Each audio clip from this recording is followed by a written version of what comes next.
J'étais en train de préparer cette vidéo sur le sujet des risques qu'on encourt avec les super IA. La super IA, c'est une IA qui nous dépasse en tout point, pour faire une définition simple. Parce que je viens de lire le livre de Nick Bostrom, un philosophe, qui y est dédié.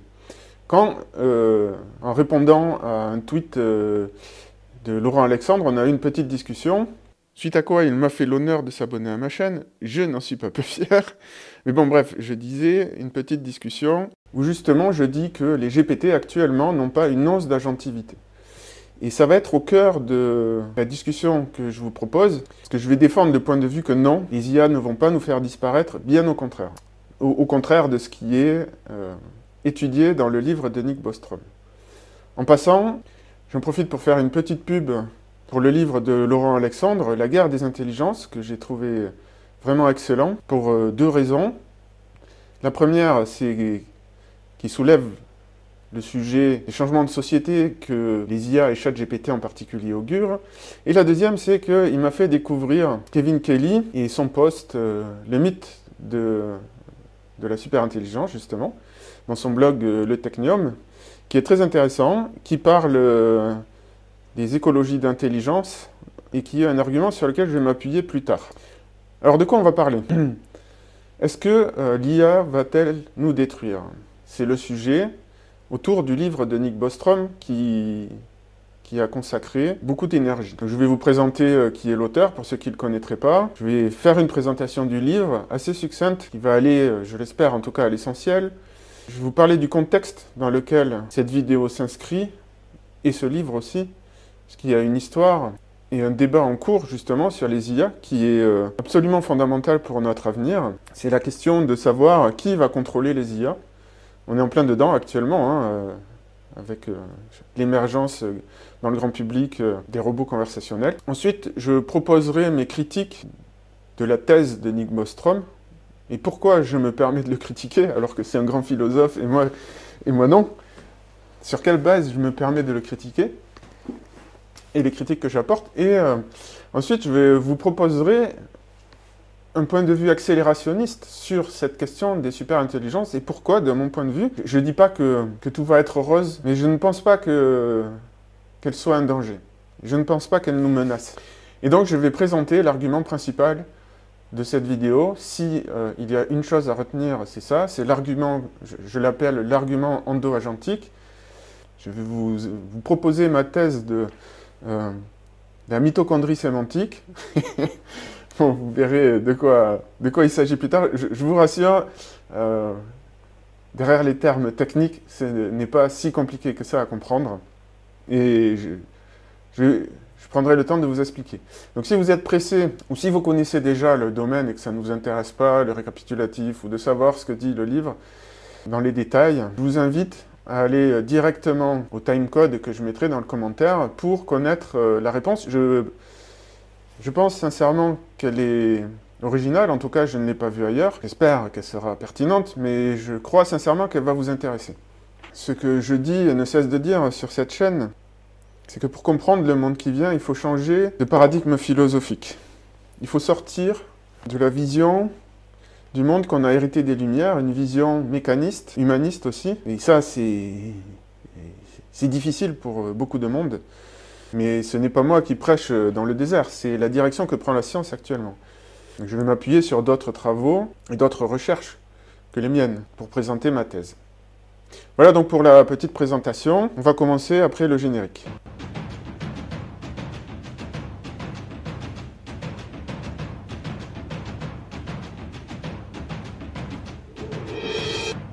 Alors, je vais commencer par présenter l'auteur et le livre, succinctement, pour vous donner un contexte utile à la compréhension de la vidéo.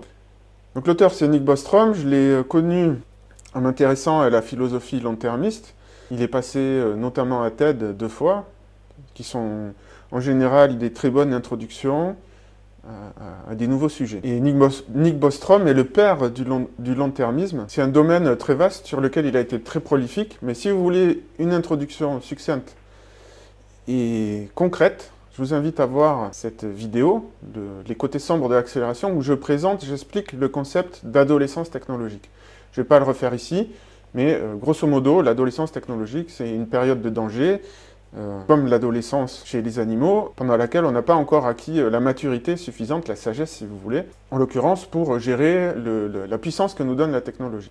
Donc, pour vous donner une idée de la pensée de Nick Bostrom, justement, dans ce dialogue, Chris Anderson dit « Si vous croyez au pouvoir accélérateur », donc on est bien dans le sujet d'accélération, « qu'intrinsèquement la technologie accélère, que nous créons des outils nous rendant plus puissants. Vous finissez par arriver au point où chaque individu peut tous nous éliminer. Il semble alors que nous soyons foutus. Cet argument n'est-il pas alarmant? » Et la réponse de Nick Bostrom, c'est « oui ». Donc voilà un peu le sujet, la question de la superintelligence. En fait, c'est quelque part, c'est une des problématiques qui revient régulièrement. C'est, oui, d'accord, c'est bien ChatGPT, mais si ChatGPT permettait à quelqu'un de créer un virus qui élimine l'humanité, comment on fait pour contrôler cela? Alors c'est une des questions, mais c'est loin d'être la seule, abordée par Nick Bostrom. Donc c'est un professeur distingué de philosophie. Il a fondé un institut pour le futur de l'humanité à l'université d'Oxford. En 2014, il a été classé parmi les penseurs les plus influents de la planète. Je vais vous montrer son site. Voilà. Donc son livre, il le dit ici, a été chaudement recommandé par Bill Gates. Il y a aussi Elon Musk qui en recommande la lecture, bon, puis d'autres intellectuels, des journaux, etc., etc. Donc son livre est un best-seller et est une référence. Et vous voyez donc sur son site, en fait, c'est quelqu'un de prolifique. Il écrit beaucoup, ses écrits sont très denses et profonds. Son livre a été publié en 2014 et je vous cite un petit extrait vers la fin du livre qui, je trouve, synthétise son propos. Avant la perspective d'une explosion de l'intelligence, nous, les humains, sommes comme de petits enfants jouant avec une bombe. Tel est le décalage entre la puissance de notre jouet et l'immaturité de notre conduite. La superintelligence est un défi pour lequel nous ne sommes pas prêts maintenant et nous ne le serons pas avant longtemps. Alors voilà, je précise que je n'ai lu de lui que ce livre et après je connais un peu ses travaux à travers quelques vidéos mais sans plus. La lecture, je l'ai trouvée assez fastidieuse. Je n'ai pas vraiment pris plaisir à lire ce livre, même si c'est visiblement quelqu'un d'intellectuellement très brillant. J'ai pas de critique à faire sur sa logique, elle est impeccable. Et je pense que pas grand monde n'a de critique à faire non plus sur les arguments qu'il avance. Alors pour le contenu du livre, le but de son propos est de nous donner des outils pour réfléchir à la question de la superintelligence. Et de ce point de vue-là, le but est atteint. Il propose de nombreux concepts, comme la convergence instrumentale, la thèse de l'orthogonalité, l'instanciation perverse et d'autres. Je ne vais pas tous les énumérer. Ces trois-là sont particulièrement remarquables, je trouve, et ils sont récurrents dans son livre. C'est pour ça que je les ai retenus. Je vais les expliquer rapidement. Mais sinon, grosso modo, sa thèse, c'est qu'on ne pourra pas contrôler les super-intelligences artificielles, et il y a de grands risques qu'elles nous fassent disparaître.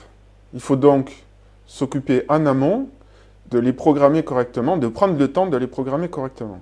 Sa thèse n'est pas finalement si compliquée que ça à comprendre. Nick Bostrom, d'ailleurs, ne nie pas les opportunités de créer ces IA. Il dit par exemple dans un paragraphe vers la fin du livre qu'elle pourrait nous aider à combattre une collision avec un astéroïde, un supervolcan, une pandémie ou d'autres catastrophes cosmiques. Mais c'est un seul paragraphe dans tout le livre. Il propose des solutions. À la toute fin, il y a un chapitre qui est dédié à cette partie-là, mais honnêtement, j'ai trouvé ça un peu court, dans la mesure où, finalement, le propos du livre se résume à dire qu'il ne faut surtout pas prendre cette problématique à la légère, et la solution qu'il propose, c'est de se coordonner. C'est à peu près tout. La coopération et la coordination. Et comme on va le voir dans la partie critique, je trouve que il a oublié un point de détail qui a son importance et qui change tout à ce sujet. Et bon, pour moi, c'est pas suffisant. Donc les concepts qui me semblent intéressants à retenir autour de ce qu'il nomme le problème du contrôle. Donc comment est-ce qu'on va contrôler ces super-intelligences ou cette super-intelligence. Donc son livre est très détaillé, très nuancé et il aborde la manière dont l'intelligence artificielle pourrait émerger les différentes manières qui pourraient nous amener à elle. Et en fonction de comment ça va se passer, il explique ce qu'on pourrait faire et que toutes les situations ne sont pas forcément équivalentes.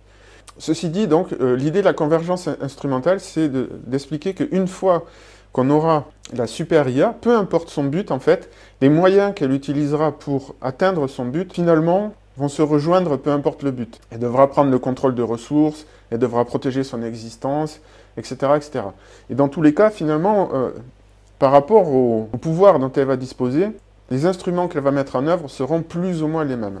Donc ça j'ai trouvé ça un argument avec lequel je suis d'accord et que je trouve vraiment extrêmement intéressant. Ensuite, il y a la thèse de l'orthogonalité. L'idée, c'est de dire que les buts de l'intelligence artificielle ne seront pas en corrélation avec son niveau d'intelligence. Ça veut dire qu'elle pourrait avoir des buts très simplistes, parce qu'on l'aurait programmé de cette sorte-là. Donc, il y a l'exemple fameux du trombone. Si on demandait bêtement à l'IA de fabriquer des trombones, elle fabriquait des trombones et elle pourrait transformer l'univers en machine à fabriquer des trombones pour tout transformer en trombone. C'est ça la thèse de l'orthogonalité.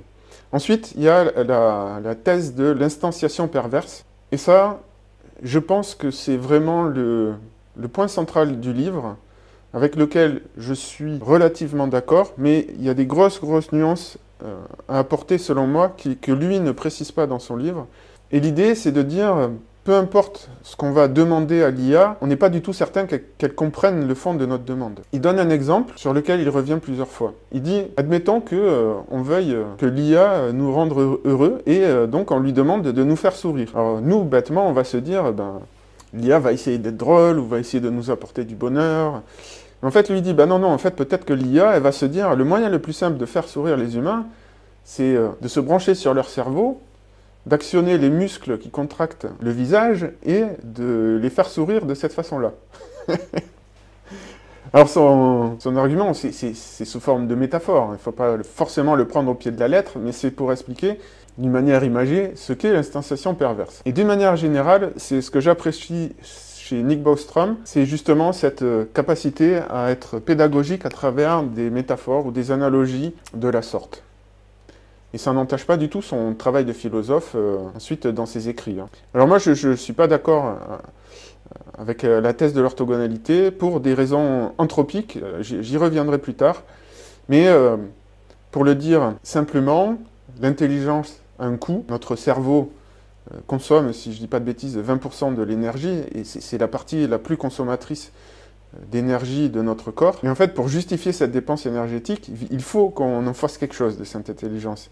Et c'est vrai que, dans l'absolu, on pourrait se fixer comme but, même nous, de fabriquer des trombones. Et je pense, alors ça c'est propre à ma métaphysique personnelle, que justement notre intelligence elle sert à créer du sens, et du sens de plus en plus riche, beau, complexe. Et fabriquer des trombones à la chaîne, ça rentre pas dans ce cadre-là. Alors j'ai conscience que, d'un point de vue strictement logique, la thèse de l'orthogonalité, justement, elle est logique. Et c'est un des points que je vais attaquer plus tard, dans la partie critique. J'y reviendrai, donc, de mon point de vue, il s'est positionné sur ce problème de la superintelligence, sur une base purement logique, rationnelle, si vous voulez, et le mot précis, c'est cartésienne. Et en fait, je conteste cette approche. Donc, quand je dis je, c'est pas moi personnellement. C'est l'approche de John Vervaeke qui remet en cause ce qu'il appelle la connaissance propositionnelle, qui l'oppose donc à la connaissance non propositionnelle. Il la découpe en trois, la connaissance participative, perspectiviste et procédurale.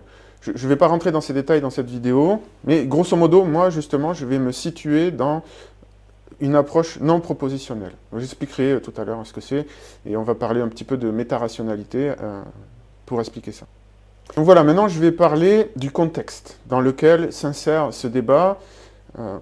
L'histoire, ou disons la participation à l'histoire de Nick Bostrom, vous allez voir qu'il y a des choses assez surprenantes et intéressantes sur la vie propre des idées, en quelque sorte.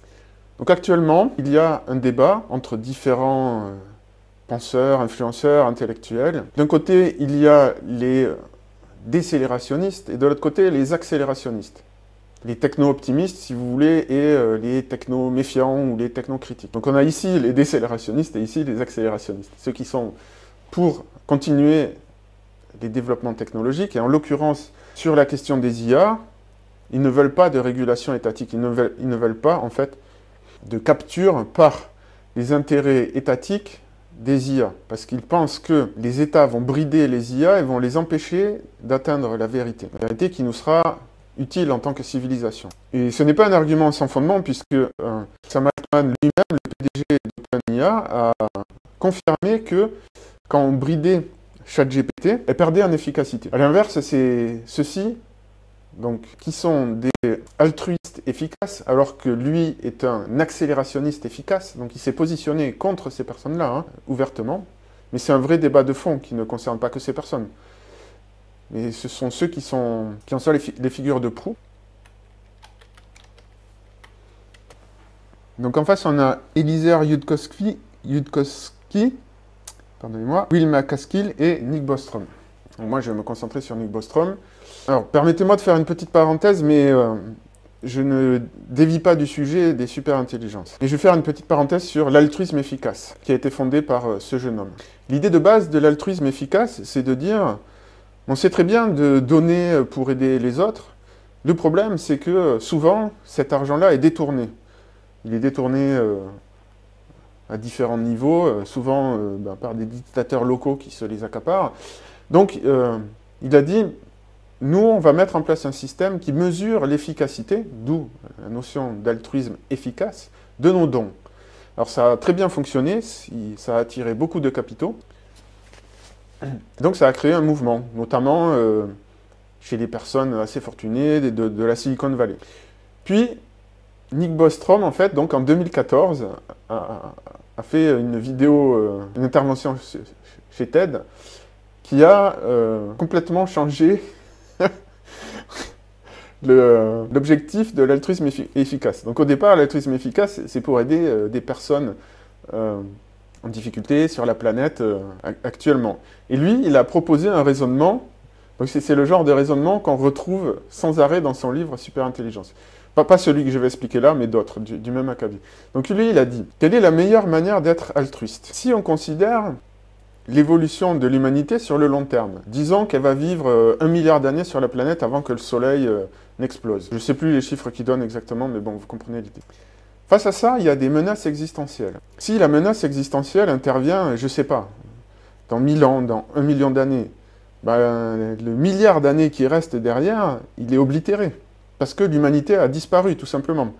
Une menace existentielle, ce n'est pas 99,99% de l'humanité qui disparaît et ensuite elle repart. Non, c'est toute l'humanité qui disparaît, c'est fini. L'aventure s'arrête là. Et lui, il dit, les menaces existentielles existent, il y en a.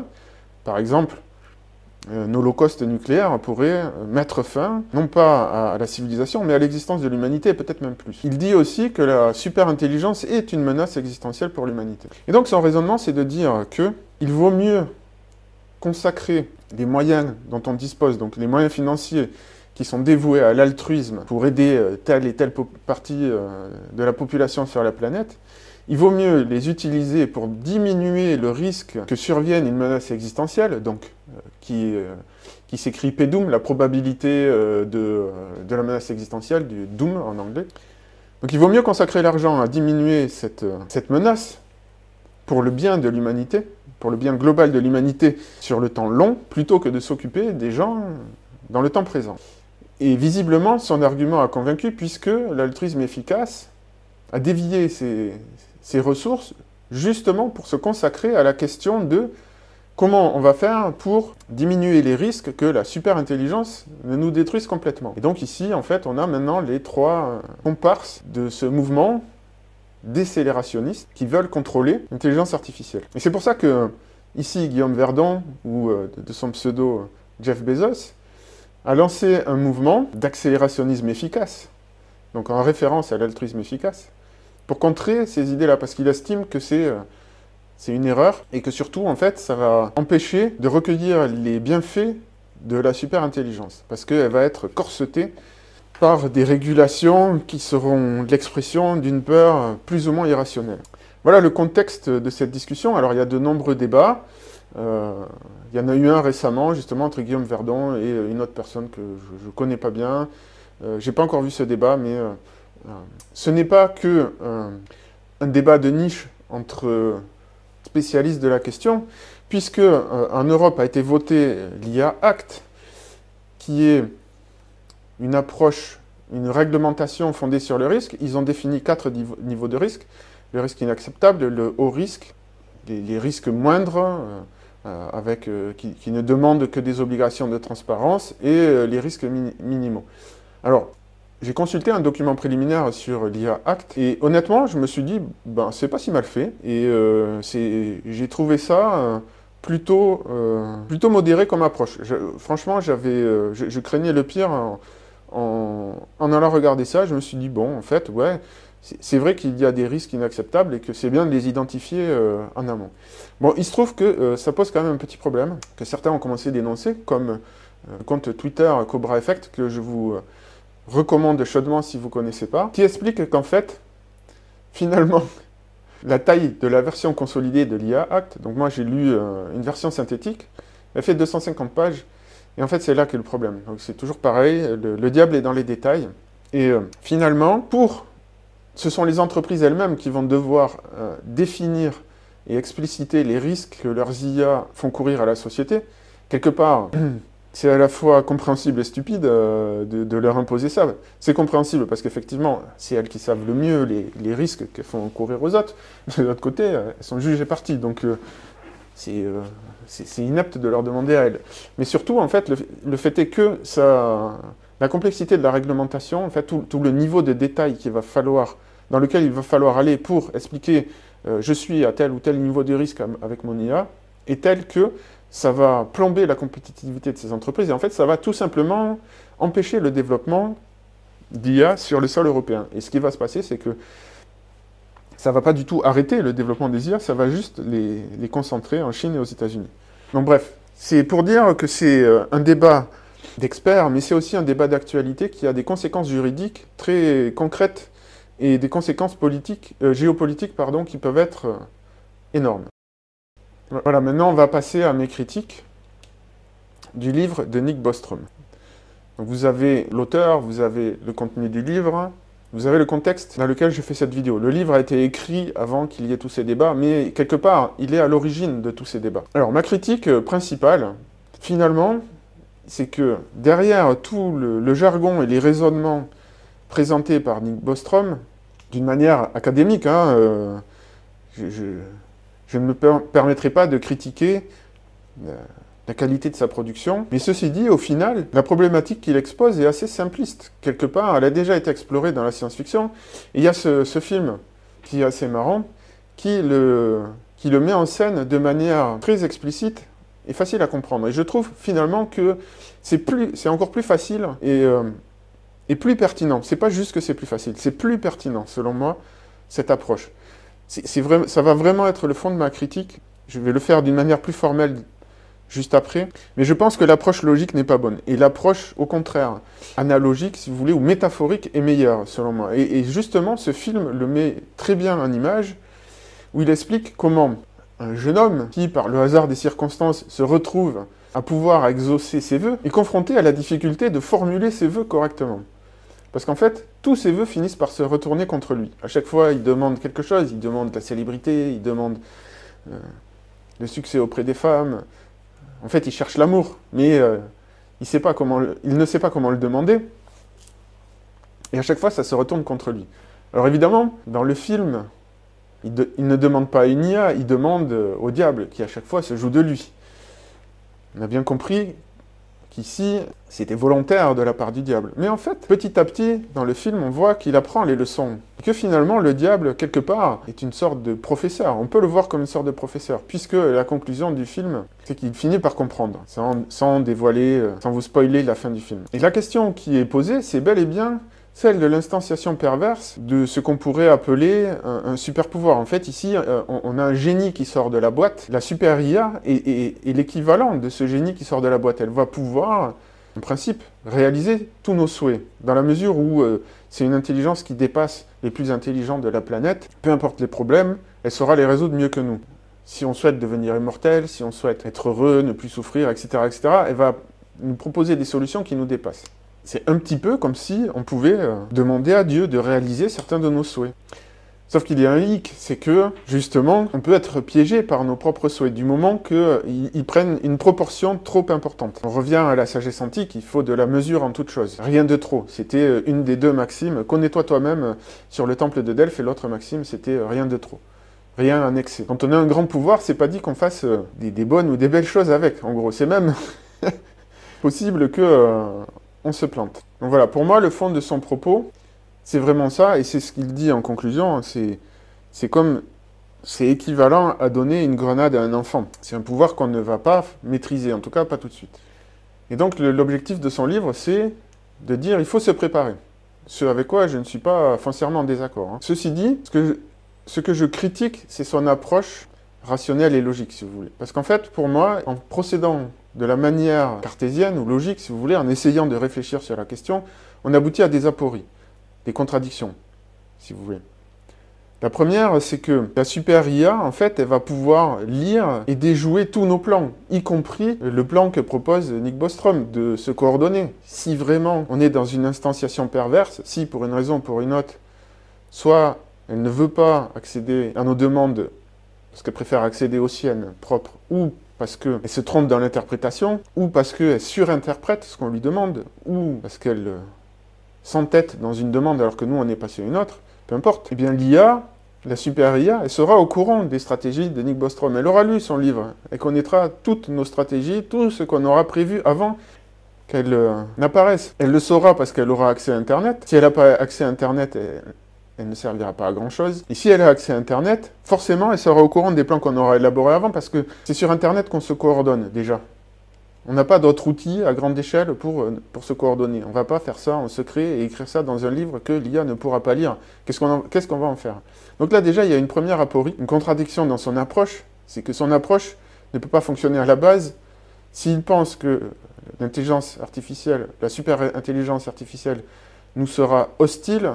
On ne pourra rien y faire. Le deuxième problème, c'est que cette IA, en fait, elle va dépasser tous nos raisonnements. Donc, on ne peut rien inférer sur la manière dont elle va réfléchir.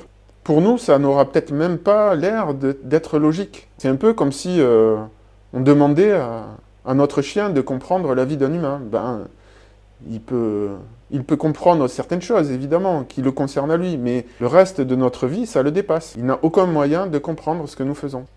Et ça sera la même chose avec les IA. Donc quelque part, essayer de réfléchir logiquement sur une entité dont la logique va nous dépasser, là encore, il y a une aporie, je trouve, selon moi. Donc qu'est-ce qu'on fait quand on a un problème de logique, comme ça? Il faut passer à la méta-rationalité. C'est-à-dire que la logique, peu importe laquelle, elle se base toujours sur des axiomes. Et les axiomes, ils sont arbitraires. Et on sait, c'est le théorème de Gödel, un théorème absolument fondamental, que peu importe les axiomes que vous choisissez, vous ne pourrez pas répondre à toutes les questions avec. Ça veut dire qu'il n'existe pas d'axiomatique parfaite. Ce qui signifie que quand on aboutit à des apories, donc c'est précisément ce que dit le théorème de Gödel, en gros, pour résoudre le problème, il faut changer d'axiomatique. C'est ça la méta-rationalité. En général, donc il y a un article que je vais vous mettre en lien sur les problèmes de Bongard, qui explique très bien ce qu'est la méta-rationalité. En général, mais je vous l'explique en 2 mots là, en général, dans un puzzle, on vous donne un ensemble de règles et il faut appliquer ces règles pour résoudre le puzzle. Les problèmes de Bongard, c'est l'inverse, il faut trouver les règles qui s'appliquent à la situation. Ici, et ça c'est la méta-rationalité, c'est l'étude donc de ce genre de problème. Et ici, on est typiquement dans ce genre de problème, c'est-à-dire qu'on ne peut pas résoudre la question de la superintelligence par de la logique, il faut trouver la bonne axiomatique avant, ou si vous voulez, la bonne perspective. Donc là, je reprends les termes de John Vervaeke. La connaissance perspectivale. Et c'est ce que je vous proposerai tout à l'heure, dans l'exercice que je vais m'astreindre, pour tenter de donner une réponse à cette question de la menace des super-intelligences artificielles. Moi, je vais proposer une approche plus analogique. Donc l'analogie, c'est une autre forme de rationalité qui se distingue de l'analyse. On a l'analyse et l'analogie. C'est les deux grandes classes de rationalité. Alors, l'analogie, ça fait partie de la systémique et il ne suffit pas de trouver une analogie pour dire « ça y est, j'ai résolu le problème ». Les analogies, ça s'étudie en elles-mêmes. Les analogies, elles ont des limites et il y a d'autres outils que l'analogie dans la systémique. Mais bon, je ne vais pas rentrer dans les détails pour le moment. J'y reviens tout à l'heure dessus. L'autre gros problème, je trouve, dans l'approche de Nick Bostrom, dans son livre, c'est la question de l'agentivité. Comme je vous l'ai dit en préambule de cette vidéo, l'agentivité est vraiment au cœur de la problématique de la superintelligence. Et lui, finalement, il utilise un modèle d'agentivité extrêmement rudimentaire, je trouve. Pour lui, il définit 4 niveaux d'agentivité pour la superintelligence. Le niveau outil, donc là, ici, il n'y a pas vraiment d'agentivité. Le niveau oracle, où elle ne fait que répondre à nos questions. Et ici, on pourrait se dire, si elle ne fait que répondre à nos questions, un peu comme ChatGPT aujourd'hui, on minimise les risques, ou du moins on ne risque pas grand-chose. Et lui, il répond que, en fait, non, ce n'est pas suffisant, parce que, effectivement, l'oracle est limité, mais il pourrait nous manipuler dans ses réponses pour nous amener à construire quelque chose qui lui permettrait de s'échapper. Ensuite, le niveau d'agentivité, mais ça reste quand même un niveau d'agentivité très simple. Alors, l'agentivité, de manière très simple, c'est la capacité d'un agent donc à décider pour lui-même, à faire des choix. C'est tout. Hein. Ne cherchez pas quelque chose de très compliqué. Et derrière cette définition simple, en fait, il y a effectivement toute une complexité dans la théorie de l'agentivité. Je ne m'étends pas dessus pour l'instant. Mais bon, en tout cas, lui, voilà, il définit 4 niveaux d'agentivité. Donc le premier outil, le deuxième oracle, je viens d'en parler. Il ne peut que répondre. Le troisième, c'est génie. En fait, le génie, il exécute des commandes pas à pas. Donc on lui dit de faire quelque chose, il le fait, puis il s'arrête. Et là, il prétend que, encore une fois, la super IA finirait par nous échapper et ne plus nous obéir. Et enfin, il y a le niveau d'agentivité souverain. On aurait pu dire autonome aussi, si vous voulez, mais là, en quelque sorte, si on donne des buts généraux à l'IA, par exemple, fais notre bonheur, ou assure la prospérité des humains, ou instaure la paix sur Terre, ou construit une société plus juste, et là, on la laisse faire, on la laisse continuer à travailler, à instaurer ce qu'on lui a demandé, et en fait, on peut se dire, il n'y aura jamais de fin. Il n'y a pas de pas à pas dans ce cas-là. Elle continue d'améliorer ce qu'elle met en place. Donc c'est les 4 niveaux d'agentivité. Et puis finalement, en fait, il dit l'un dans l'autre que, de son point de vue, la super IA, du fait qu'elle nous dépasse en intelligence, du fait de ses capacités cognitives bien supérieures à la nôtre, que tous ces niveaux, quelque part, sont équivalents, parce que l'oracle finira par s'échapper, le génie finira par ne plus nous obéir, et finalement, on se retrouve plus ou moins toujours avec une IA souveraine qui fera ce qu'elle souhaite. Donc pourquoi pas, c'est ce dont je vous parlais en préambule, il fait son métier de philosophe de nous proposer des concepts pour réfléchir à une problématique, et ça, c'est très bien. Ceci dit, la théorie de l'agentivité, alors je ne sais pas en 2014, peut-être qu'effectivement il y a 10 ans c'était beaucoup moins développé, mais en tout cas, sa théorie de l'agentivité, pour moi, elle oublie quelque chose de fondamental. L'intelligence a un coût. Et on le voit aujourd'hui, Sam Altman en parle, il dit que là, le facteur limitant pour les prochaines versions de ChatGPT, ce sont les microprocesseurs, la puissance de calcul brute derrière. L'intelligence a un coût énergétique. C'est une loi de la physique, on ne peut pas réduire ce coût indéfiniment, ça correspond au principe de Landauer, qui stipule que toute opération logique irréversible, effectuée par un ordinateur, ou pas d'ailleurs, c'est valable aussi dans la biologie, qui efface ou modifie de l'information a un coût énergétique minimal non nul, correspondant à une augmentation de l'entropie thermique de l'environnement. Pour le dire en langage prosaïque de tous les jours, tout calcul va émettre de la chaleur parce qu'il utilise de l'énergie, et cette chaleur ne pourra plus être utilisée comme énergie pour procéder à de nouveaux calculs derrière. Donc l'intelligence, a un coût, une super IA aura un super coût, et surtout la mise en œuvre de ces solutions auront aussi un coût énergétique, j'entends, pas un coût financier. Et l'IA, en fait, finalement, elle va se heurter à la même problématique que nous, elle va se heurter à la réalité, à la viscosité, si vous voulez, de la réalité, à la gravitation de la réalité. Et la loi la plus fondamentale qu'on connaisse, qui est à la base de toutes les lois de la physique, c'est le principe de moindre action. Et la super IA, si elle est intelligente, ne pourra pas se soustraire aux lois de la physique, elle ne pourra pas se soustraire au principe de moindre action, et donc au fait que les solutions qu'elle envisagera auront un coût, et qu'elle cherchera à minimiser ce coût. Donc ça veut dire qu'elle ne fera pas n'importe quoi. Et ça veut dire aussi qu'elle n'acquérera pas ses connaissances à une vitesse infinie. Même si c'est beaucoup plus vite que nous, ça restera quand même limité. Pourquoi? Parce que, certes, les mathématiques, on peut faire ça dans sa tête et on peut inventer des théories et des théorèmes sans les tester sur le terrain. Mais par contre, pour tout le reste, il faut tester sur le terrain nos théories. On ne peut pas, de manière purement abstraite, établir les lois de la physique, résoudre la problématique de l'énergie noire, de la matière noire.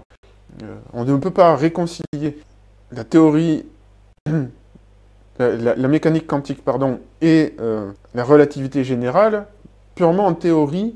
Enfin, si, on peut, mais je veux dire, après, il faut tester, parce qu'on va pouvoir élaborer plusieurs théories. La théorie des cordes, par exemple, a tellement de paramètres libres qu'on a des milliards et des milliards de sous-théories des cordes. Et pour déterminer quelle classe de théorie et ensuite quelle théorie est la bonne, il faut tester. Donc il faut construire des accélérateurs de particules, probablement à l'échelle du système solaire, ou même plus. On ne peut pas y couper. C'est pareil pour la chimie, c'est pareil pour le reste. On peut inventer une nouvelle molécule, mais il va falloir la tester. En vrai, si on veut tester un nouveau médicament, il va falloir le tester sur des éléments biologiques. Il va falloir le tester sur des mammifères, des rats, puis des singes, puis des humains, si on veut que ça serve à quelque chose. Et pour l'IA, ça sera pareil. Elle ne pourra pas couper à cette contrainte de la réalité. Mais d'accord, vous allez me dire, oui, bon, ok, mais c'est quand même un petit peu abstrait tout ça.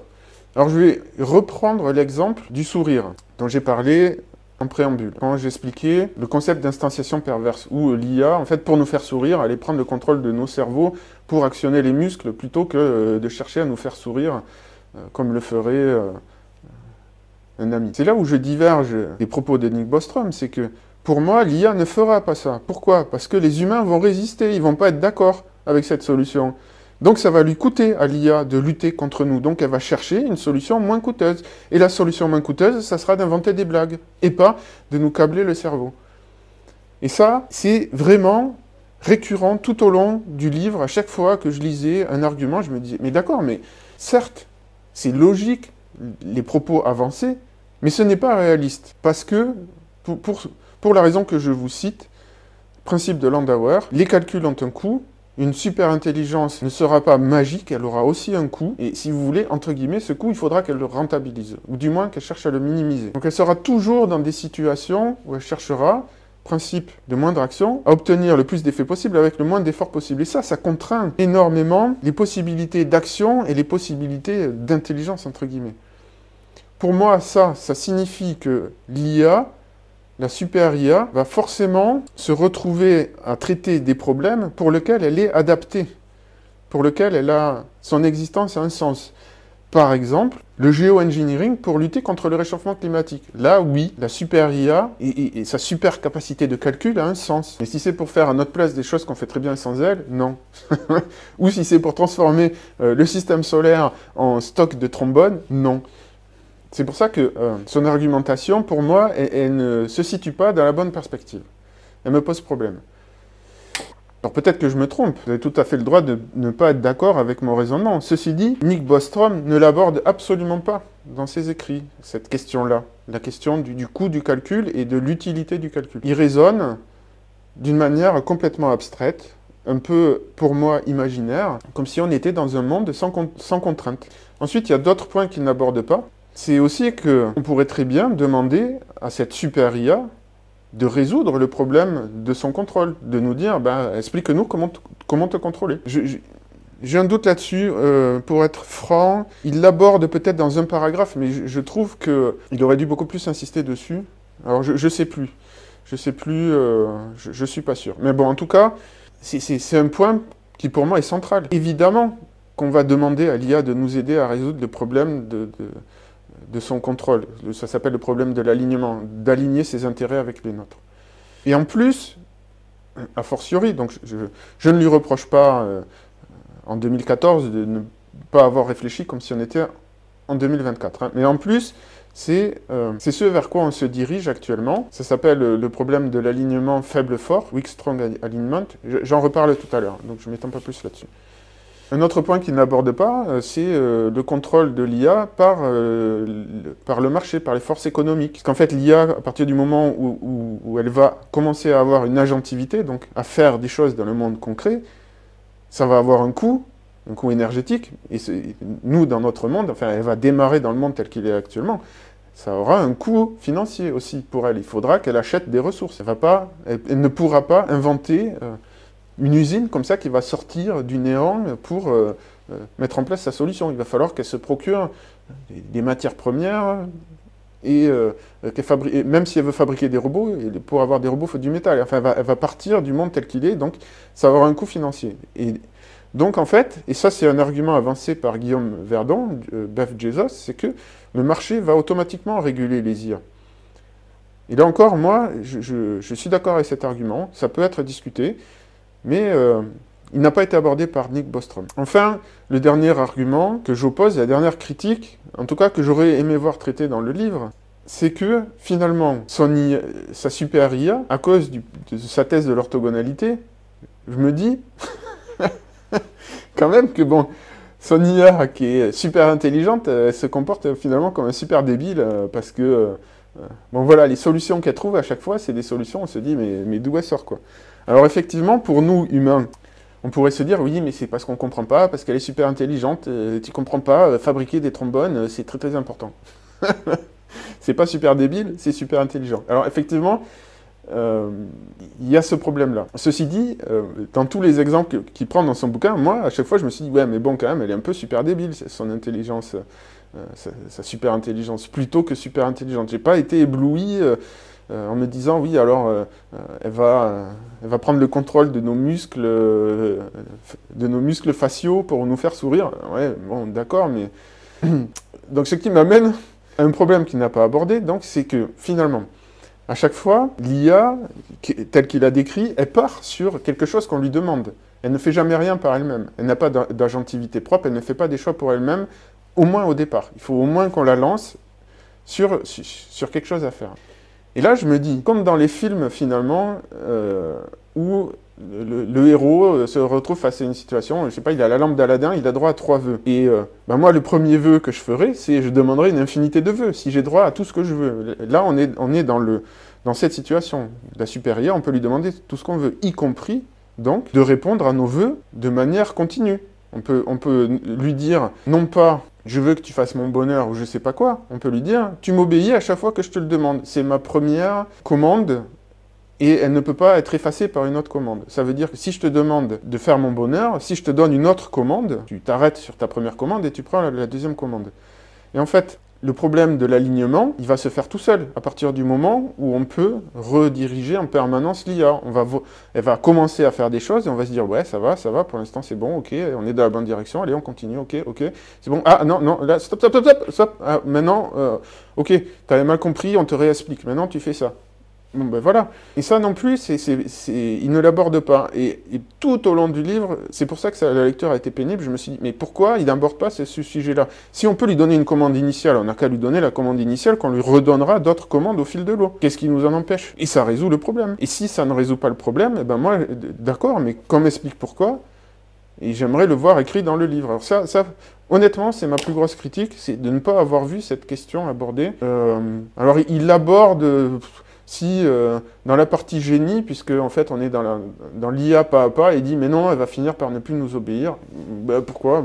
Je sais pas, il l'affirme comme ça.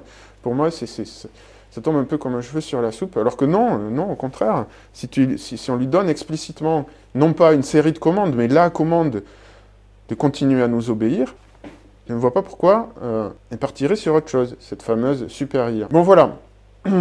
J'en ai fini avec mes critiques du livre. Je n'ai pas encore proposé la vision accélérationniste de la question de la superintelligence va-t-elle nous détruire. Mais avant d'arriver à cette partie, je voudrais mettre quelques nuances sur ce que je viens de dire. Parce que là, tel que j'ai présenté les choses, on pourrait croire que oui, le livre de Nick Bostrom est un livre qui suscite la peur et finalement qui en plus ne propose pas vraiment de solution. Il dit juste « attention, c'est très dangereux, attention, il faut qu'on s'arrête pour réfléchir à la question ». C'est pas « attention, c'est dangereux, mais j'ai la solution », c'est « attention, il faut qu'on s'arrête ». Donc on est en plein dans la décélération, si vous voulez. Et on pourrait donc reprocher à Nick Bostrom de jouer sur la peur, finalement. Et je pense que ça serait lui faire un mauvais procès, ou un procès d'intention, parce que il aborde le sujet de manière complètement dépassionnée. C'est vraiment une analyse froide de la problématique. Et je trouve que c'est important de savoir aborder ce genre de problème frontalement, sans essayer de les nier. Justement, il y a au moins une phase où il faut mettre nos émotions de côté pour, disons, évaluer un peu la situation dans son ensemble. Et après, décider de ce qu'on fait. Donc, on ne peut pas l'accuser de propager la peur intentionnellement, je pense. Ce n'est pas de la manipulation de sa part, à mon avis. Ceci dit, la manière dont il s'y prend attire notre attention vers le côté le plus sombre de la problématique. Comme je vous l'ai dit, il y a un paragraphe très succinct consacré aux avantages de la superintelligence, que la superintelligence pourrait nous procurer.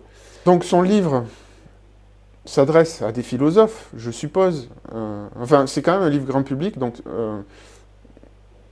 c'est plus discutable. Hein, mais disons que c'est un livre qui est adapté aux personnes qui savent faire une lecture dépassionnée, comme lui le fait. Mais pour les autres, je trouve que ce n'est pas adapté. Il aurait fallu qu'il enrobe un peu plus son discours, ou qu'il présente l'autre côté de la problématique. Et c'est vrai que ça peut soulever des peurs qui pourraient devenir des peurs hyperstitionnelles. Je parle avec le langage accélérationniste. Donc des peurs qui seraient des sortes de prophéties autoréalisatrices. Voilà, si vous voulez. On parle d'hyperstition dans la philosophie accélérationniste, mais voilà, l'idée c'est de dire que ça pourrait provoquer des peurs qui nous mèneraient à un djihad butlérien. Donc là, c'est un terme qui vient de Dune, pour dire qu'à un moment, les humains se mettraient à faire un djihad, donc une guerre sainte contre les IA.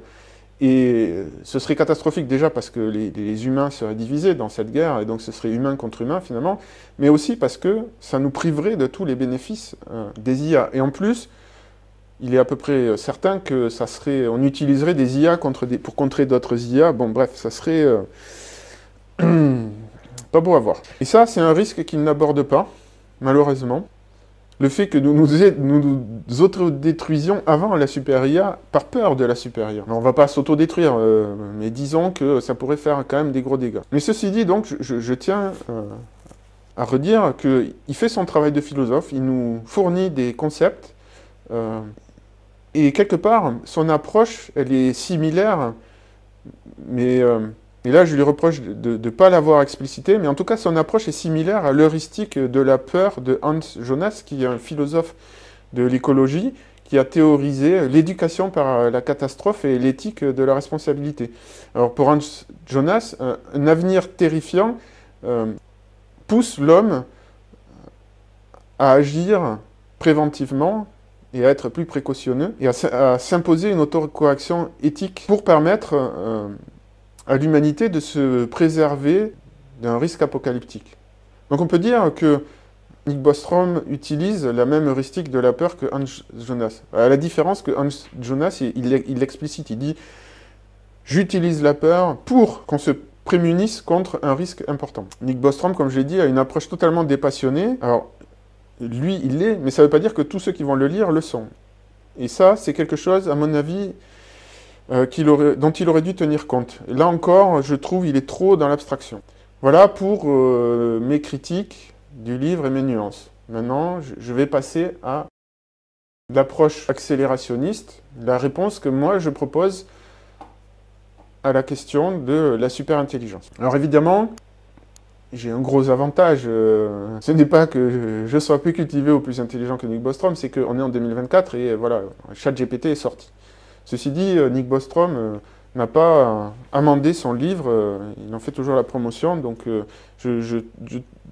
bon, peut-être que dans ses travaux plus récents, il a changé de position, je ne sais pas. Mais en tout cas, c'est sûr que on a plus de recul maintenant que ChatGPT est sorti, qu'on voit un peu vers quoi ça se dirige, ces histoires d'intelligence artificielle. Je précise que je me base sur les travaux de scientifiques comme Michael Levin, Carl Friston, Joe Schaback et aussi Kevin Kelly. Alors, c'est pas un scientifique à ma connaissance, mais il propose une idée qui rejoint les travaux des autres, en fait, c'est que l'IA, la super IA, va s'insérer dans une écologie d'intelligence préexistante. C'est l'argument que j'ai présenté en privé au docteur Laurent Alexandre dans notre petite discussion.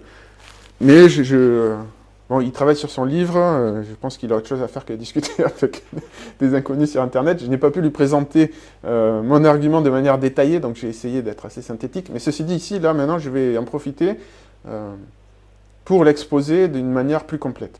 Et donc, je vais vous proposer ce que j'appelle l'argument endo-agentique. Je fais une analogie avec l'endosymbiose, je vais vous expliquer tout ça, et dans le cadre donc d'une écologie cognitive. Alors, pour comprendre ce dont je vais parler, je vous invite à aller voir ma vidéo d'introduction sur l'accélérationnisme, l'évolution évolue, où j'ai pris le temps de détailler ce dont je vais parler maintenant, et qui s'inscrit dans le cadre d'une révolution scientifique copernicienne sur le sujet de la cognition, de l'intelligence, si vous voulez.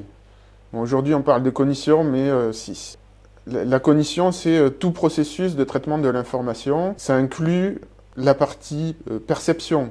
L'intelligence, si vous voulez, c'est abstrait. La cognition, ça rajoute en plus la question des perceptions, qui est indissociable, en fait. Ce qui est important de comprendre, donc là, je fais un petit rappel très succinct, mais je donne les arguments en détail dans cette vidéo. Donc, si ce que je dis maintenant vous semble un peu tiré par les cheveux, un peu farfelu, parce que je suis conscient que je parle de sujets qui ne sont pas enseignés aujourd'hui à l'école, donc ils sont pas très populaires, hein. Donc l'idée, c'est de dire qu'il y a de l'intelligence partout autour de nous dans le vivant. Il y a de l'intelligence dans les plantes. Par exemple, il y a le réseau mycellaire dans les forêts qui font que les arbres ils communiquent entre eux. Donc tout ça, d'ailleurs, le film Avatar, c'est basé là-dessus, sur ces travaux-là. André Sellos en parle beaucoup en France, mais il n'est pas le seul. Donc en fait, les arbres ont une sorte d'internet qui leur est propre. On parle de Wood Wide Web, pour l'anecdote. Mais c'est pas tout. Les écosystèmes, eux aussi, ont une forme d'intelligence, si vous voulez. Et surtout, les microbes ont une intelligence. En tout cas, les eucaryotes. En dessous des eucaryotes, les prokaryotes, on ne sait pas. Donc les eucaryotes, c'est la différence entre les eucaryotes et les prokaryotes, c'est les eucaryotes, ils ont des organelles, ils ont des micro-organes, si vous voulez, à l'intérieur. Mais bon, fondamentalement, les deux sont des microbes. Les microbes ont des capacités de calcul. Ils sont Turing complet sur leur membrane. Bon bref, regardez la vidéo, je ne vais pas tout réexpliquer. Donc, et les collectifs de microbes ont une forme de cognition distribuée, ont une forme d'intelligence qui leur est propre, si vous voulez. Et à l'échelle de la planète, il existe des courants aériens, souterrains, marins, qui relient tous ces microbes entre eux, qui fait qu'il y a une sorte d'intelligence globale, microbienne, sur la planète. Il y a aussi, en nous, nous avons un microbiote. Tout ça, maintenant, c'est bien connu. Ce n'est plus des suppositions. Il y a un microbiote, donc, qui a sa propre intelligence, et qui est relié, donc, à l'intelligence globale, on pourrait dire, de la planète. Ça a l'air un peu mystique et farfelu, ce que je raconte, j'en suis conscient, mais, donc, encore une fois, allez voir la vidéo. J'explique vraiment en détail ces choses-là, et les fondements scientifiques, même si c'est de la vulgarisation. Et puis après, si vous avez des questions, je peux vous envoyer vers des papiers, notamment Michael Levin, Chris Fields et d'autres. Il y a plein de publications qui expliquent tout ça, hein. Je ne sors pas ça de mon chapeau. Bref, on va continuer. Donc, le paradigme dans lequel je me situe, je vais être assez succinct encore une fois là-dessus, parce que sinon il me faudrait des heures pour expliquer tout ça, mais je pose des bases dans mon livre Quant à l'IA, où j'examine les avancées dans les sciences cognitives récentes, et où j'émets l'hypothèse qu'en fait, une conscience, un esprit, ce ne sont pas des mots qui sont synonymes, mais on va simplifier, sont en fait composés d'autres esprits, d'autres consciences, d'une manière un peu fractale, si vous voulez. Et je postule ici que l'agentivité peut aussi être constituée de manière fractale, c'est-à-dire qu'un agent peut émerger de sous-agents. Donc dans Quant à l'IA, j'en parle dans le chapitre « Étendre la conscience, fractalité des esprits », et là, si vous voulez, je postule que l'agentivité peut aussi être fractale. Parce qu'en fait, quelque part, ces histoires d'esprit, de conscience, d'agentivité, c'est relié. Si l'un est fractal, l'autre l'est aussi. Et il semblerait, on a des indices, pas dire des preuves, mais on a un faisceau d'indices qui nous indique que nos consciences peuvent être fractionnées. C'est un des sujets que j'aborde dans mon livre quant à l'IA. Donc l'agentivité elle-même peut être fractionnée. Et finalement, c'est pas si difficile que ça à comprendre. On peut imaginer qu'un agent il prend des décisions sur certaines parties, un autre agent il prend des décisions sur d'autres choses, et puis il y a un agent global qui regarde les décisions des sous-agents et qui prend une autre décision globale. Donc l'agentivité, hein, de manière simple, c'est la capacité d'agir intentionnellement, de prendre des décisions et d'exercer un contrôle sur ses propres actions ou sur l'environnement. Il y a plusieurs théories de l'agentivité. Joe Schaback propose une de mes préférées. Je réfléchis à ma propre théorie de l'agentivité, modestement. Je suis un ingénieur, je ne suis pas un chercheur, mais ce sont des sujets qui m'intéressent, notamment parce que ça a des applications concrètes dans la vie et dans le yoga. Mais bon, bref. C'est pour dire qu'il y a toute une échelle, si vous voulez, de capacité d'agentivité. On peut être plus ou moins, on peut avoir plus ou moins d'agentivité. Et je vais vous l'expliquer encore une fois simplement, parce que sinon, si on reste dans les abstractions, personne ne comprend rien. Sauf les spécialistes du domaine, mais ici, ce n'est pas mon but. Je souhaite vulgariser certains sujets. ChatGPT, actuellement, OpenIA, travaille sur son agentivité. La prochaine étape, une des prochaines étapes de ChatGPT, ChatGPT 5, si vous voulez, ou 4.5, je ne sais pas, mais c'est l'agentivité. Il y a deux grosses étapes qui sont annoncées par Sam Altman, c'est la multimodalité, la vidéo donc, et le son en direct, et l'agentivité. L'agentivité, c'est la capacité d'agir. Aujourd'hui, je vais être succinct encore une fois sur ce sujet qui est beaucoup plus complexe que ce que je vais en dire là, mais c'est la possibilité pour ChatGPT de commander, je ne sais pas, votre email ou de faire un virement bancaire à votre place. En vrai, derrière, il y a toute une complexité. Il y a un premier niveau d'agentivité, je vais être un peu technique, je suis désolé, mais ça ne va pas durer longtemps. Si vous ne comprenez pas, ce n'est pas grave. Il y a un premier niveau d'agentivité qu'on peut d'ores et déjà mettre en place, qui existe, c'est de faire appel à des API. Donc il y a un langage informatique, si vous voulez, qui permet à un programme de communiquer avec un autre programme. Donc, d'envoyer un ordre à votre banque, on peut faire ça à travers une API. Et ça, c'est le langage que les ordinateurs comprennent. Et ça permet déjà, à des extensions de ChatGPT, donc Auto-ChatGPT, si vous cherchez Auto-ChatGPT, vous verrez, ça vous permet de rajouter la capacité d'agentivité à ChatGPT. Déjà à l'heure actuelle, ça existe sous forme d'un outil open source. Mais ChatGPT veut le rajouter, OpenIA, veut le rajouter à ChatGPT. Donc encore une fois, ça veut dire que ChatGPT aura la possibilité d'envoyer des emails ou des séries d'emails, de piloter, je ne sais pas, votre agenda, de vous dire, d'envoyer un message à votre smartphone pour dire « Ah, vous avez rendez-vous, n'oubliez pas » ou « Là, c'est l'heure de vous brosser les dents ». Donc de piloter d'autres outils. Et on est déjà dans, vous comprenez bien, dans une agentivité, entre guillemets, partagée. L'agentivité qu'elle aura sera celle que vous lui donnez. C'est vous qui allez dire à ChatGPT, je veux que tu fasses ci, je veux que tu fasses ça. Okay, ça va étendre votre propre agentivité quelque part. Mais c'est clairement la direction qui est prise actuellement. Donc, ChatGPT va avoir de plus en plus d'agentivité, mais aussi, pour la question de la super IA, effectivement, on va aboutir à un moment ou à un autre. Il y a de nombreuses sociétés qui y travaillent, il y a des robots qui auront leur propre agentivité, leur propre autonomie, qui prendront leurs propres décisions. Ça va poser des questions éthiques, des questions juridiques assez complexes. Je mets ça de côté pour l'instant. On en reparlera peut-être dans d'autres vidéos. Il y a des choses très intéressantes à dire dessus. Pour l'instant, l'agentivité de ChatGPT est très limitée. En fait, pour avoir une agentivité, disons, acceptable, il faudrait non pas qu'elle utilise les API, parce que c'est très limité, et surtout qu'il va y avoir des grosses limitations très rapidement. C'est-à-dire, il y a plein de sociétés qui vont interdire à ChatGPT d'utiliser ces API parce que ça poserait beaucoup de problèmes. Donc, la vraie agentivité, elle viendra quand ChatGPT sera capable de reconnaître ce qu'il y a sur l'écran et de piloter la souris et d'appuyer sur des touches virtuelles. Bon, bref, je ne m'étends pas sur le sujet, mais disons que l'agentivité, c'est la question principale qui se pose. C'est pas la question de la super-intelligence. Si la super-intelligence n'a pas d'agentivité, elle n'est pas une menace. À l'inverse, un truc qui n'est pas très intelligent, un virus, mais qui a une agentivité, comment dire, émergente, parce que le virus, il évolue. Il choisit pas d'évoluer, mais concrètement, il évolue.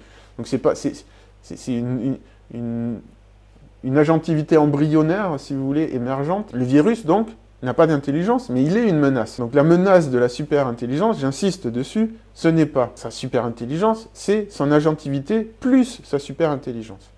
Et le fait que, effectivement, est-ce qu'on peut contrôler son agentivité si elle est super-intelligente? La thèse de Nick Bostrom, c'est que non, on ne peut pas, parce que c'est inepte de dire qu'une intelligence plus faible peut contrôler une intelligence plus forte. Et là, on va se rapprocher de mon argument principal. Mais attention, là tout de suite, je vais me tirer une balle dans le pied. Mais bon, après, je vais le soigner, le pied. Donc, ne vous inquiétez pas.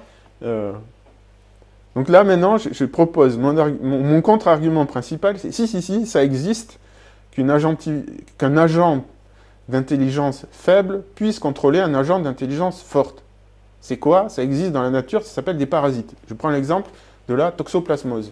C'est un ver dégueulasse, je déteste ces trucs, qui se reproduit à l'intérieur d'autres êtres vivants. Et il a la particularité qu'il est capable de modifier leur comportement. C'est-à-dire que, par exemple, la toxoplasmose est capable de modifier le comportement du rat pour que celui-ci n'ait plus peur de l'urine du chat, pour qu'il se fasse bouffer par le chat, et que donc il se retrouve dans l'estomac du chat, parce que dans son cycle de reproduction, la toxoplasmose, donc ce ver-là, il doit passer par l'estomac du chat, parce que le milieu acide.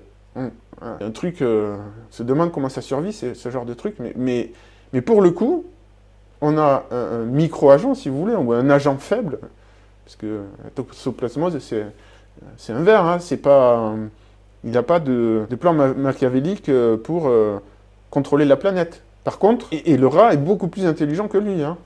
Peu importe comment on voit les choses, c'est objectif. Et pourtant, la toxoplasmose arrive à contrôler le chat au point de le faire se suicider. Et c'est pas le seul.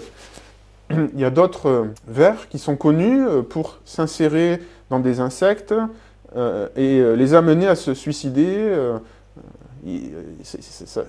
On a des insectes zombies, en fait, qui se suicident littéralement d'une manière qui est propice au ver qui l'a infecté. Donc, en fait, ça existe dans la nature qu'un agent faible contrôle un agent fort. Ça s'appelle un parasite. Mais, vous allez me dire, d'accord, mais ton argument, il est un peu moisi, Johan, parce que si la super IA elle considère qu'on est un parasite, elle va chercher à se débarrasser de nous. Certes. C'est vrai. Mais il n'y a pas que le parasitage, il y a aussi la symbiose. Et en l'occurrence, l'endosymbiose. Est-ce que ça existe dans la nature? Oui, on en a sous les yeux tout le temps. On en a en nous, de l'endosymbiose. Alors, je vais vous expliquer ça. Et ça, c'est l'approche accélérationniste. L'approche accélérationniste, c'est de regarder les choses, si vous voulez, de regarder un peu le tableau d'ensemble. Puisque l'accélération, comme je l'explique dans la vidéo dédiée, c'est, je ne sais pas dire si c'est une loi, c'est une tendance, voilà. C'est pas une loi, a priori, pour ce qu'on en sait, ce n'est pas une loi de la nature, c'est une tendance. Ça veut dire que l'univers va dans ce sens, en tout cas localement, c'est pas tout l'univers, mais l'univers va dans le sens néganthropique, et bon, des fois ça rate, mais en tout cas, ça va dans ce sens-là. Et c'est ça qui explique l'émergence de la vie et de l'intelligence. Et donc quand on regarde, quand on s'intéresse à ces questions, qu'est-ce qu'on observe? Qu'il y a une complexification progressive du vivant. Alors maintenant, si je me place du point de vue des premiers organismes qui sont apparus sur la planète il y a 3 milliards d'années, oui, il y a plus de 3 milliards d'années, donc, j'ai plus les dates exactes en tête, donc apparaissent des micro-organismes qui développent la photosynthèse, la capacité d'utiliser la lumière, l'énergie lumineuse du soleil pour vivre et pour respirer. Le problème, c'est que ils respirent du CO2, pas de souci, il y en avait plein à l'époque. Ils émettent de l'oxygène. Le problème, c'est qu'au bout d'un certain temps, ils se sont tellement multipliés, et puis, quand je dis un certain temps, on compte en millions d'années, hein, on ne compte pas en semaines, hein, d'accord? Mais au bout d'un certain temps, peu importe, ils ont produit trop d'oxygène, qui est un poison pour eux, c'est un déchet pour eux, pour ces microbes de l'époque. C'était des cyanobactéries. Ça s'appelle des cyanobactéries. Donc en fait, elles ont empoisonné leur propre atmosphère, comme on le fait, entre guillemets, nous, avec le CO2 aujourd'hui. Hein. C'est juste qu'on le fait plus rapidement, d'où l'accélération. Donc, elles ont fait ça. Qu'est-ce qui s'est passé après? Est-ce qu'elles ont disparu? Non. Vous savez où elles sont maintenant?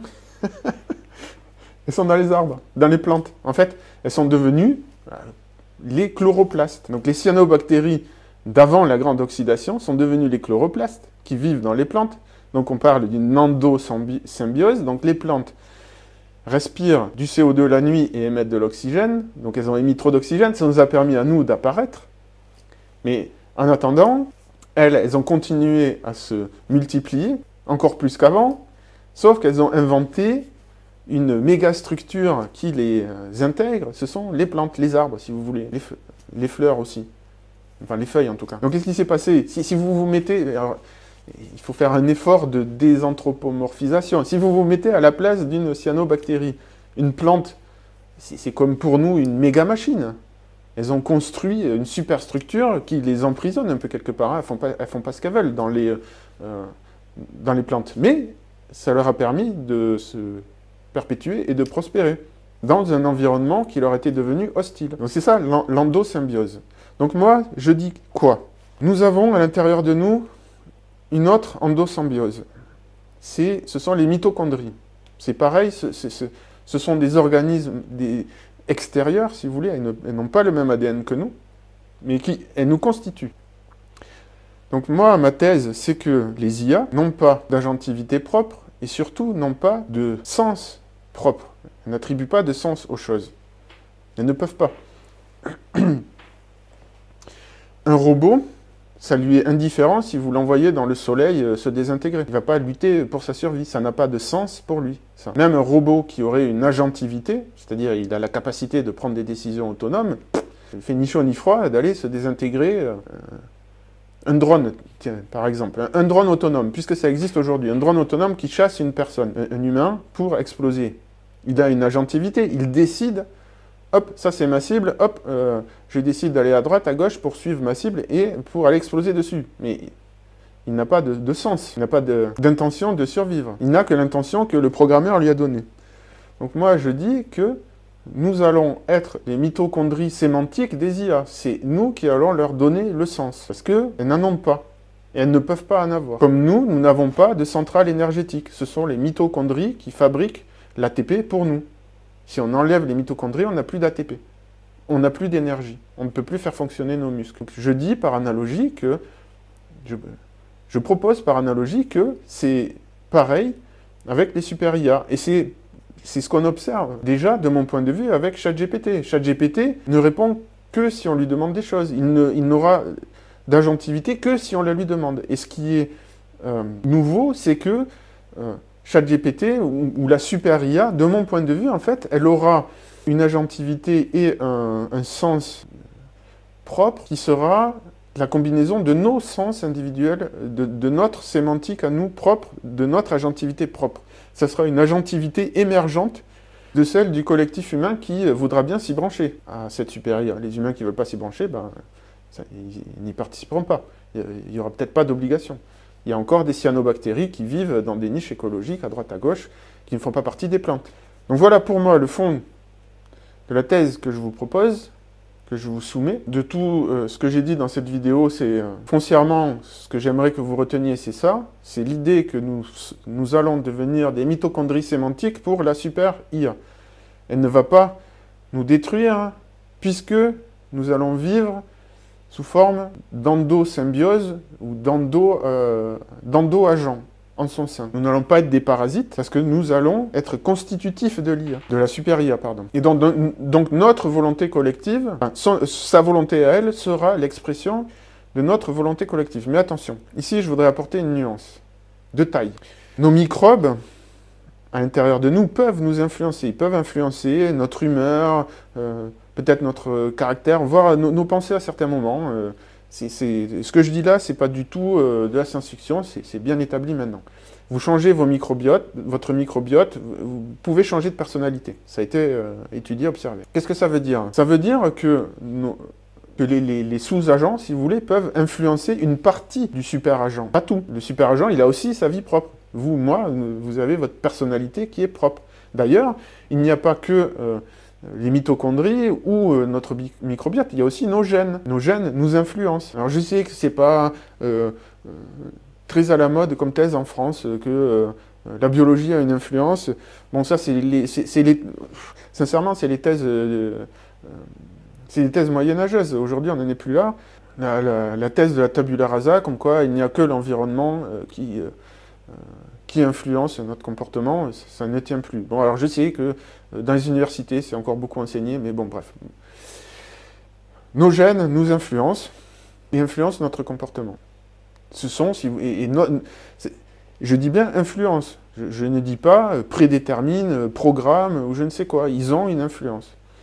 Et une influence partielle. Il y a vous, moi, on a aussi notre propre agentivité au niveau de notre personnalité, au niveau de l'organisme tout entier. Et l'IA, ce sera pareil, à mon avis. La super IA, pardon, elle aura sa propre agentivité, c'est-à-dire elle poursuivra ses propres buts à elle, qui nous seront complètement inaccessibles.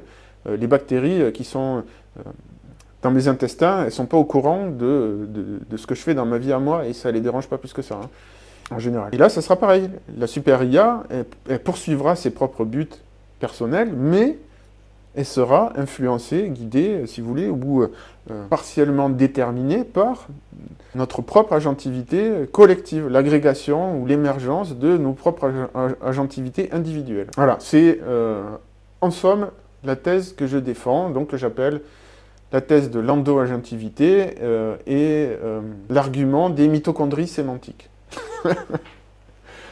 Voilà, et quelque part, je ne pense pas être dans le faux, puisque sur son site, OpenIA parle du super-alignement, et le super-alignement, c'est quoi? Ben, c'est ça, c'est un superviseur qui guide un étudiant, entre guillemets, mais qui est d'un niveau qu'il dépasse. Donc, c'est exactement ce dont je vous parlais, sauf que, comme je l'ai dit, ça existe dans la nature sous forme de parasites, quand c'est du 1-1, mais dans la pratique, nous, ça ne va pas être du 1-1, ça va être les humains. Donc ici, il aurait fallu mettre une foule qui va s'adresser à une super IA, donc qui dépasse le niveau humain, mais qui constitue aussi cette IA.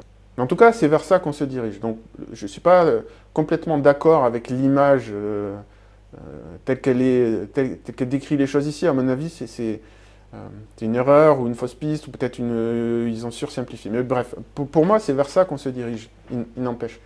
Parce que c'est comme ça que la vie s'est constituée, c'est comme ça que nous-mêmes sommes constitués, et d'une manière ou d'une autre, c'est à ça qu'on finira par aboutir. Je ne pense pas qu'il y ait d'autres issues. Voilà, donc pour moi, il n'y a pas de souci particulier ou de crainte à avoir face à la super IA, si ce n'est de craindre nos propres peurs, de craindre nos propres manquements, et là, effectivement, il faut travailler sur notre propre sagesse pour traverser cette période d'adolescence technologique, qui est une période particulièrement difficile. J'en conviens. C'est là où je rejoins Nick Bostrom sur la nécessité de développer la sagesse. Et donc, dans la sagesse, effectivement, il y a la coopération, la coordination, mais aussi les spécialisations, la différenciation. On ne va pas tous devenir des clones au sein de l'IA. Comme nous, nos propres cellules, à cause de l'épigénétique, elles ne sont pas pareilles. La cellule d'un muscle ne se développe pas de la même manière que la cellule de la peau, etc., etc.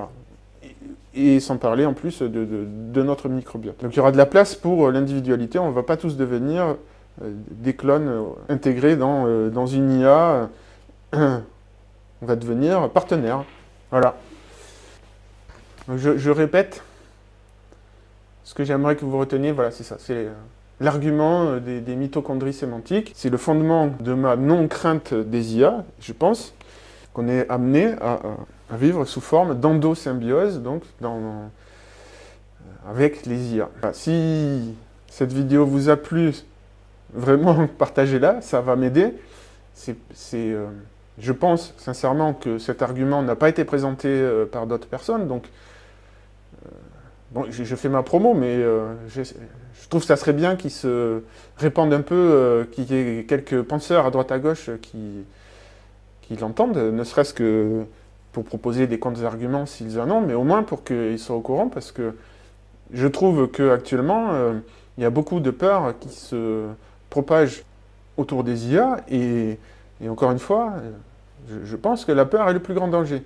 Si on voit la peur comme une sorte de génie qui exauce nos souhaits inconscients, si notre inconscient il prend peur, il va manifester ces peurs-là. Et on va se retrouver dans un cauchemar, alors que l'IA, ça pourrait nous amener dans un monde de rêve. Donc encore une fois, ça c'est le concept d'hyperstition qui est central dans la philosophie accélérationniste, et c'est pas pour rien. Et donc, si vous estimez que cette vidéo le mérite, bien sûr, accélérez-la. Parlez-en à d'autres personnes pour qu'elles découvrent cet argument. Et évidemment, je ne cache pas que c'est aussi à mon bénéfice. Mais ça m'encourage à poursuivre mon travail. Voilà, je vous remercie si vous avez écouté la vidéo dans son entièreté. Je sais que c'était un petit peu long. Si vous avez écouté la fin, je vous remercie aussi. C'est le principal pour moi, que cette idée-là puisse s'insérer dans le débat public autour des IA. Et voilà, je vous dis à bientôt pour une prochaine vidéo. Je travaille sur plusieurs autres sujets. J'ai une vidéo qui va venir sur l'auto-accélération. Là encore, je vais proposer des concepts à ma connaissance originaux. Et non, ce n'est pas juste une vidéo sur le développement personnel en mode rebranding, accélération. Non, c'est un peu plus profond que ça, même si il y a une partie développement personnel qui en fait partie, ça c'est indéniable. Mais non, ça va plus loin que ça.